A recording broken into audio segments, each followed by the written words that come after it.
Ce 2 octobre, aux Nations Unies, on célèbre la Journée internationale de la non-violence en hommage au Mahatma Gandhi. Pendant ses combats pour la non-violence, Gandhi se consacrait à la charkha. Il s'en est servi comme symbole de liberté du mouvement Swadeshi dans la campagne contre les dirigeants britanniques. Mais pour les tisseurs indiens, qu'en est-il pour eux aujourd'hui? C'est pour ce reportage.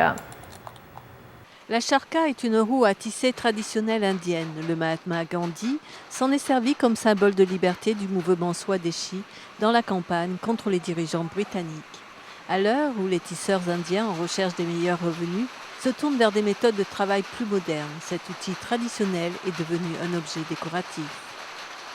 L'automatisme est aujourd'hui devenu la base de toute activité économique. Les tisseurs indiens admettent que la charkha ne peut plus apporter de quoi vivre aujourd'hui.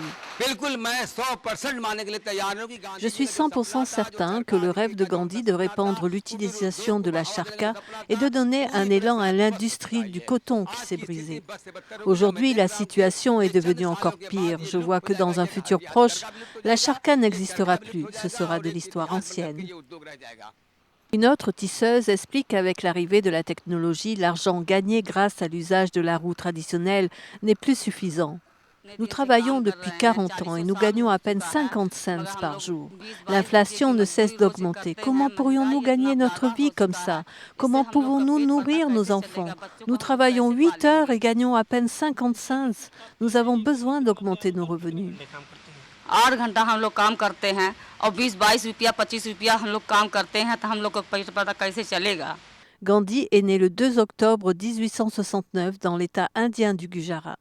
Avocat de profession, Gandhi a mené la lutte pour l'indépendance de l'Inde contre les dirigeants britanniques en insistant sur le respect de la non-violence. Son héritage de non-violence, de droiture et de bienveillance envers les plus malchanceux comme les lépreux est toujours enseigné dans les écoles indiennes. Gandhi s'est également battu contre le système discriminatoire de caste profondément ancré dans la société hindoue et a prôné la fraternité entre hindous et musulmans dans le pays. On peut voir sa statue dans tous les villages indiens et chaque ville a au moins une rue à son nom.